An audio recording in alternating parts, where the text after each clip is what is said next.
today we will revise about metals and non-metals. So first of all, what are elements? Elements are the substances which are made up of single type of atoms, right? So elements are of two types. One are called metals and another ones are called non-metals. Okay, so we are going to study about this. We will study about the metals and non-metals as well as their properties through this CRL. Let us play this video. Physical properties of metals and non-metals. All the objects that you see around you are either made of metals or non-metals. Jewelry, cooking vessels and toys are made of metals. Your books, pencils and bags are made of non-metals. But how do we differentiate between them? We can differentiate between metal and non-metals on the basis of their physical and chemical properties. In this video, we will learn how to differentiate between metals and non-metals on the basis of their physical properties in detail. When you look closely at a metal object like a piece of jewelry or a cooking vessel, you may notice that it shines.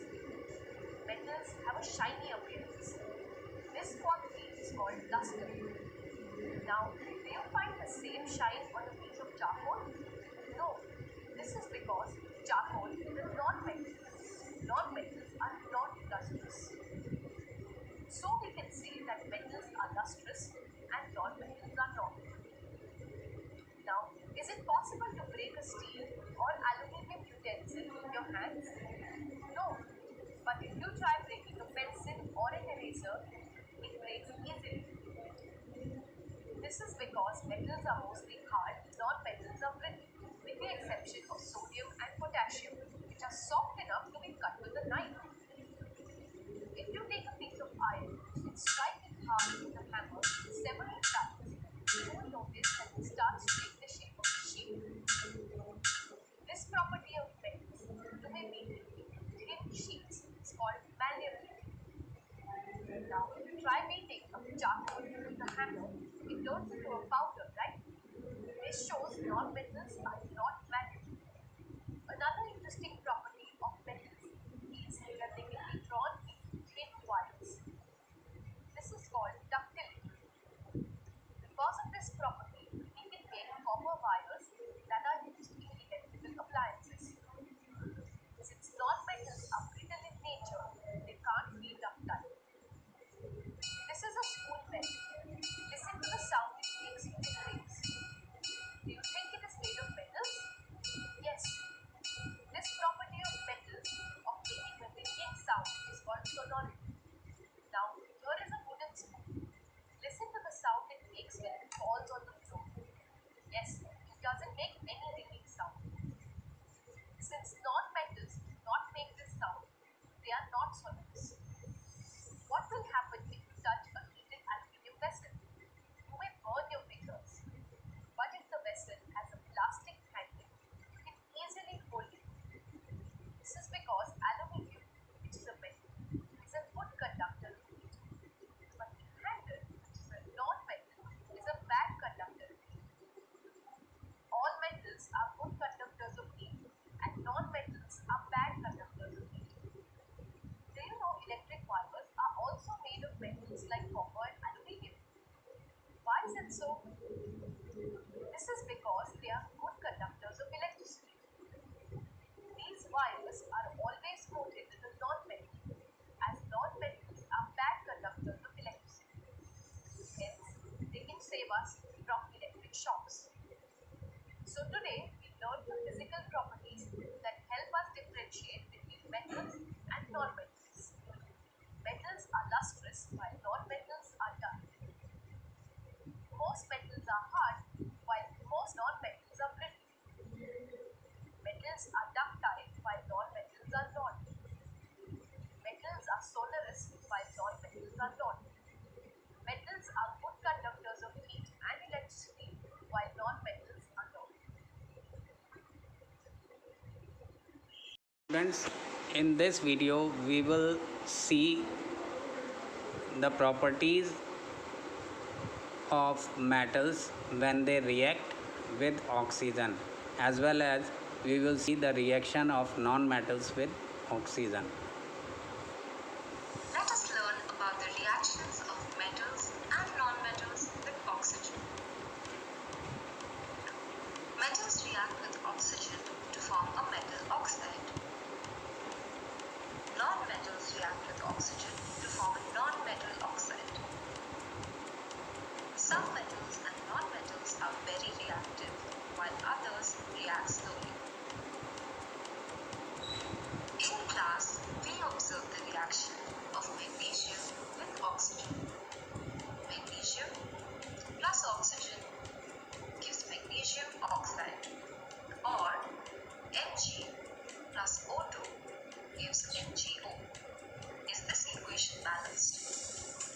We have one atom of Mg and two atoms of oxygen on the left, and we have one atom of Mg and one atom of oxygen on the right.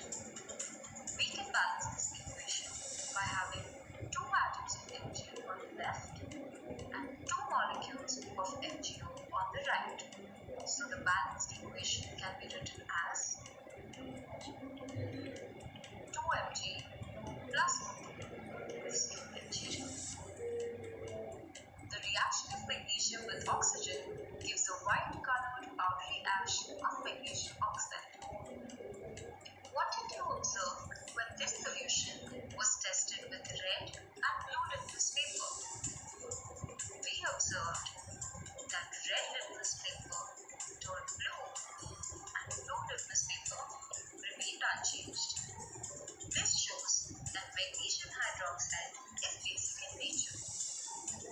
Let us see an example of another metal. Metals such as sodium are highly reactive. Sodium reacts with oxygen present in air and burns spontaneously. Sodium plus oxygen gives sodium oxide, or 4Na plus O2 gives 2Na2. The reaction of sodium with oxygen is very violent and it causes fire and sparks. What do you think will be the nature of sodium oxide? Will it be basic or acidic? Sodium oxide is also basic in nature. In general, we can say that metal oxides are basic in nature. Testing for acids and bases can only be done on solutions. Hence, oxides are dissolved in a little bit of water to make the solutions for litmus paper test. Let us summarize what we learned. Metals such as sodium and potassium are highly reactive. They react with the oxygen present in air and burn spontaneously. Metals such as magnesium and copper are not as reactive. They need to be heated or lit in order for the reaction to occur. Now let us learn about nonmetals. Nonmetals such as sulfur react slowly with oxygen, so we have to heat or lighten them. Sulfur plus oxygen gives sulfur dioxide, or S plus O2 gives SO2. The reaction of sulfur with oxygen produces sulfur dioxide gas, which is a colorless gas that has a pungent odor. What did you observe when the gas was tested with red and blue litmus paper? We observed that red litmus paper did not change, while blue litmus paper turned red. This shows us that sulfur dioxide is acidic in nature. Let us see another example. Non-metals such as white phosphorus react with oxygen present in air and burn spontaneously. Phosphorus plus oxygen gives phosphorus pentoxide, or 4P plus 5O2 gives 2P2O5. The reaction of phosphorus with oxygen is very violent. It causes fire and sparks.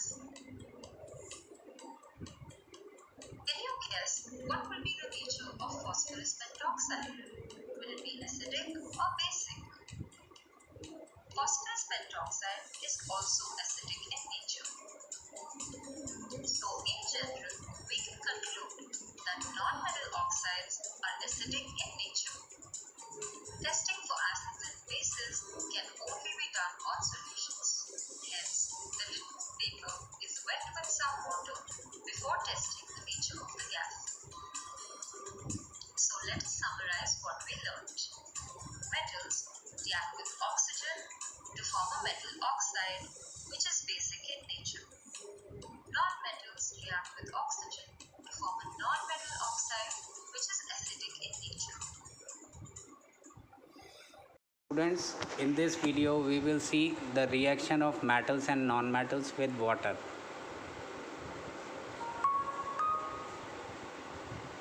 Let us learn about the reactions of metals and non-metals with water. Metals react with water to form either a metal hydroxide or a metal oxide with the release of hydrogen gas. Metal plus water gives metal oxide plus hydrogen.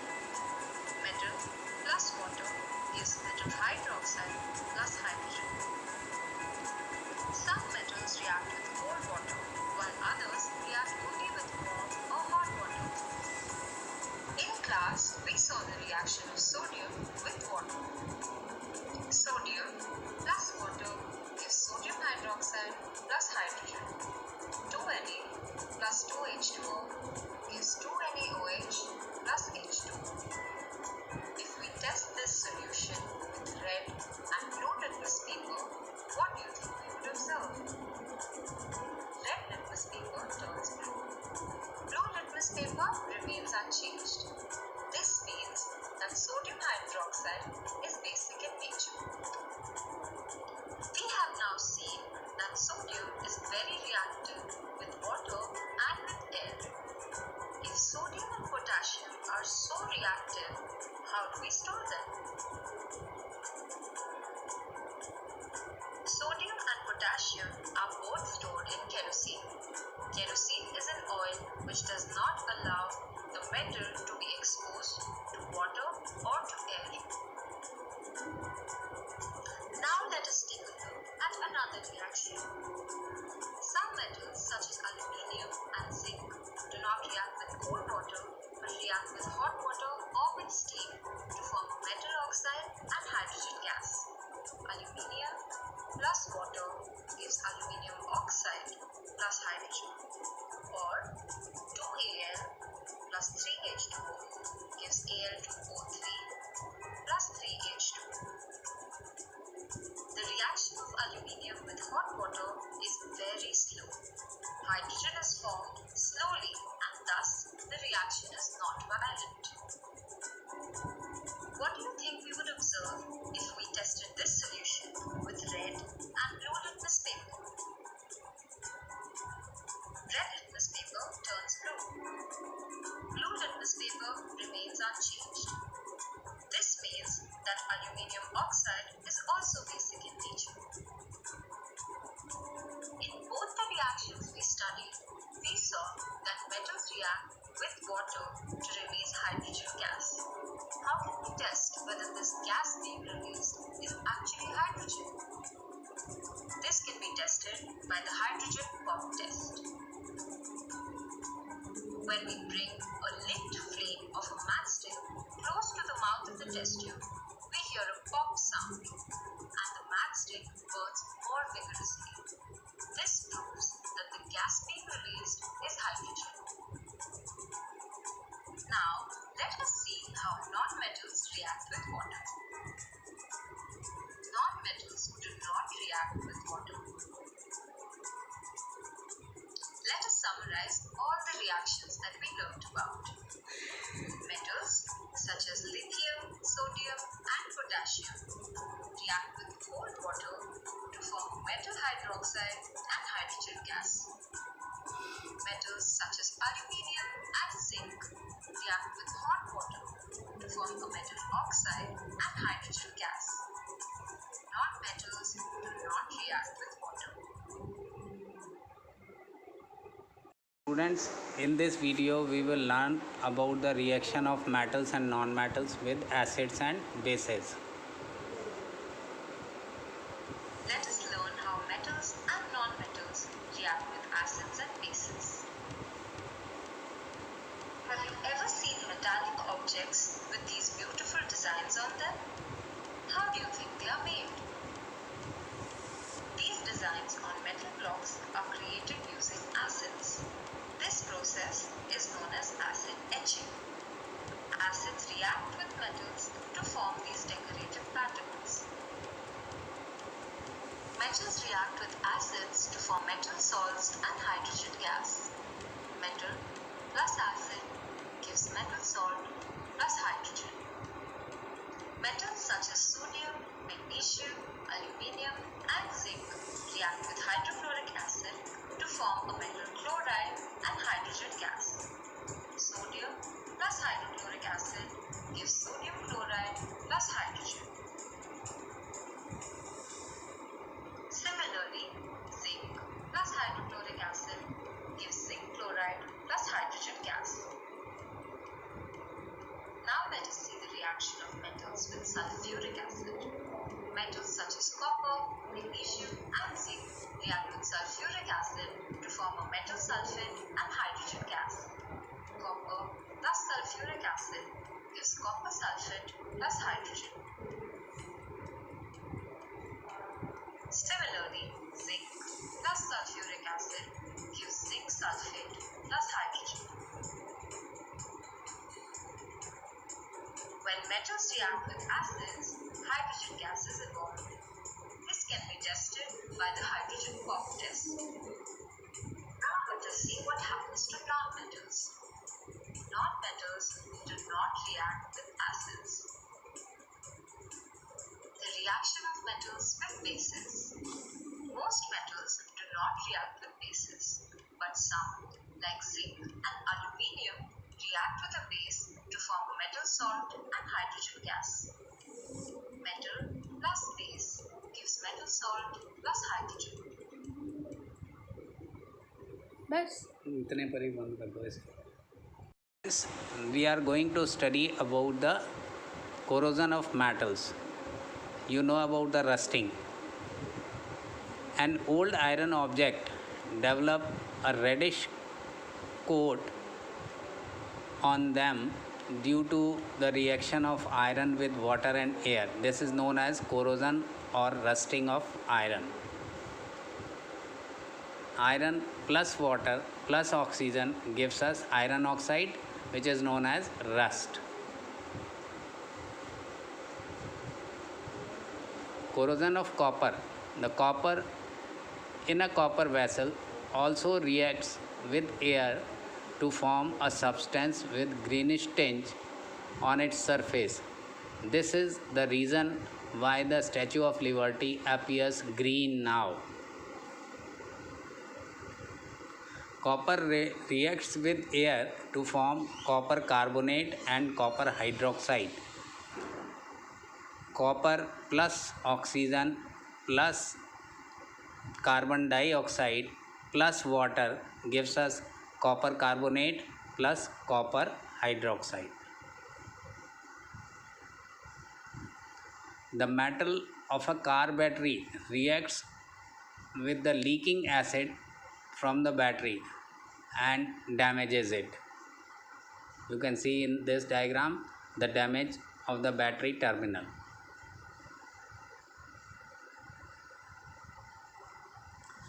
Corrosion can cause the wearing away of metals, and if not treated on time, it can cause heavy damage to objects made of metals. For example, corrosion can damage water pipes, causing water leakage, break the parts of automobile, etc. Corrosion can be prevented if the contact between the metal and oxygen, air or acid is cut off.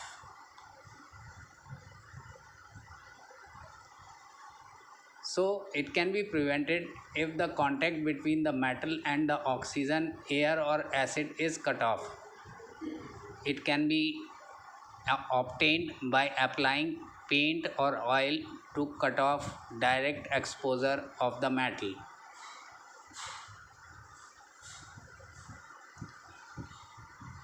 It can also be saved if we coat with another metal like zinc.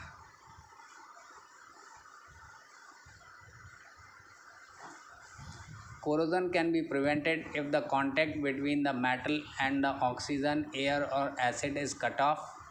For this, we can apply paint or oil to cut off the direct exposure of the metal. We can coat it with another metal like zinc, or we can mix metal with another metal to form an alloy. CRL, we will learn about the displacement reaction. A displacement reaction is a chemical reaction in which a more reactive element displaces a less reactive element from its compound.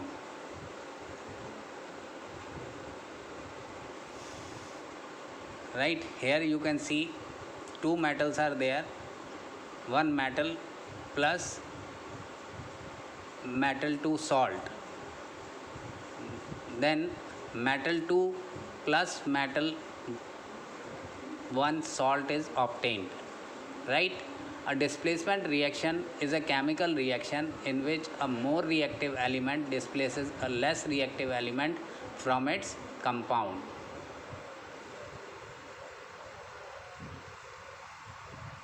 Here you can see metal 1 is there, which is named as metal A, plus we have metal 2 salt, which is named as Bc.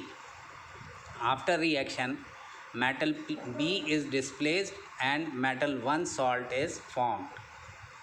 We can say A plus Bc on reaction gives us metal B plus Ac, which is a metal 1 salt.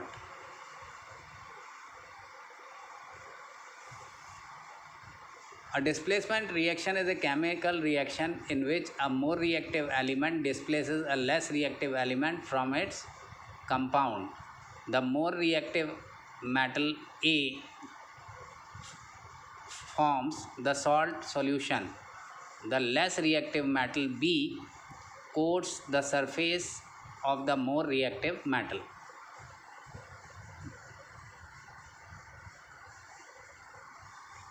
For example, we can see the reaction of iron and copper. Iron plus copper sulfate gives us iron sulfate plus copper.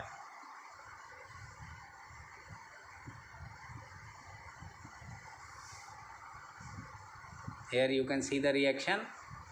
Fe plus CuSO4 gives us FeSO4 plus Cu. Another reaction, reaction of iron and copper. Twice Fe plus thrice CuSO4 gives us Fe2SO4 whole thrice plus 3Cu. Here iron is more reactive than copper, and so it displaces copper and forms a salt solution.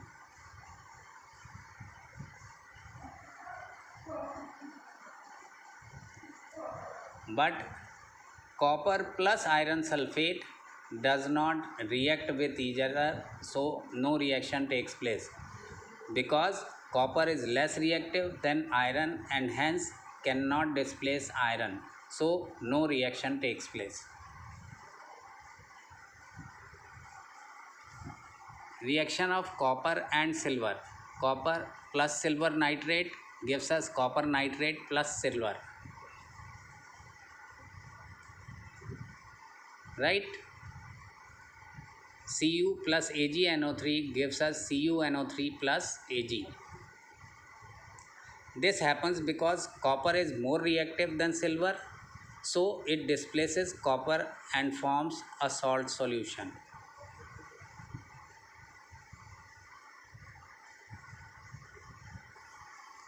Silver plus copper nitrate gives us no reaction. Why? Because silver is less reactive than copper and hence cannot displace copper from its solution. Thus, no reaction takes place.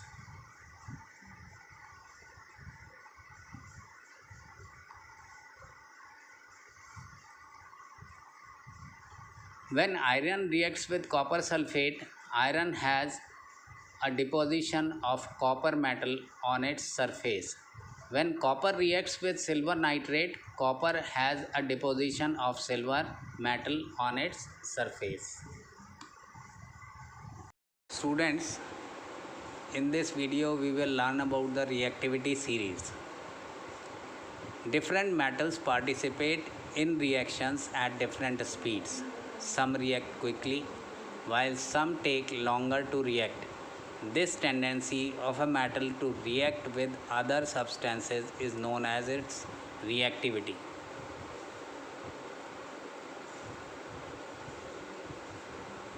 So, what is reactivity series?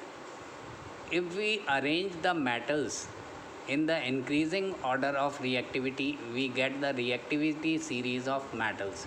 Here in this diagram, you can see the reactivity series. At the top of the series, highly reactive metals are there, and at the bottom, least reactive metals are placed. Here you can see in this diagram, more reactive metals are at the top of the series, which are potassium, sodium and calcium. Less reactive metals are at the bottom of the series, copper, silver and gold as shown in this diagram. Using this table, we can predict whether a metal will displace another metal or not.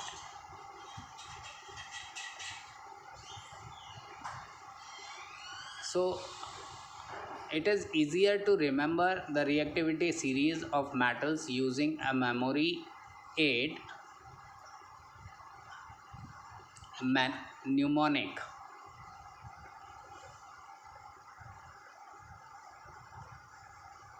Remember this sentence. The first letter of each word in this sentence denotes the metal in the reactivity series.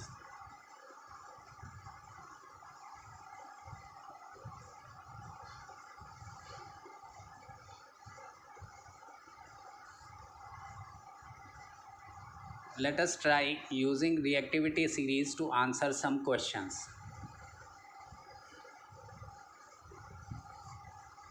In a displacement reaction, can magnesium displace other metals shown here? So we will use reactivity series to answer this question.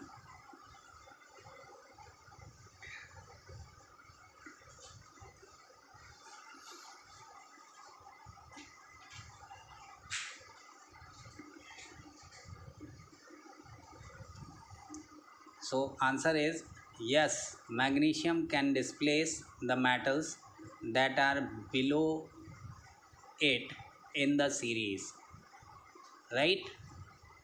But it will not react with magnesium sulfate. It cannot displace or react with magnesium sulfate.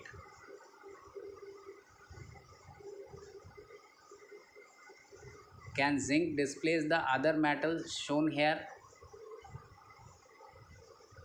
So let us see the answer. It will not react with magnesium sulfate. It will not react with zinc sulfate.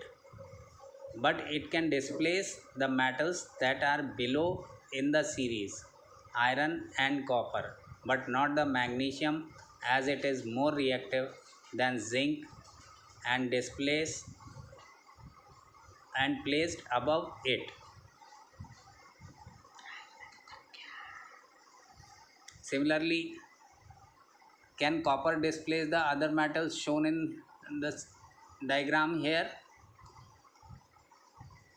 Answer is copper cannot displace the metals that are above it in the series, and they are more reactive than copper.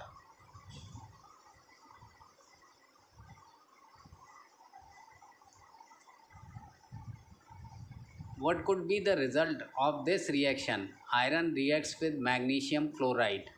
Iron plus magnesium chloride, what it will give? Look, iron plus magnesium chloride will have no reaction because iron is less reactive than the magnesium, and so it cannot replace magnesium in the magnesium chloride solution. So no reaction takes place.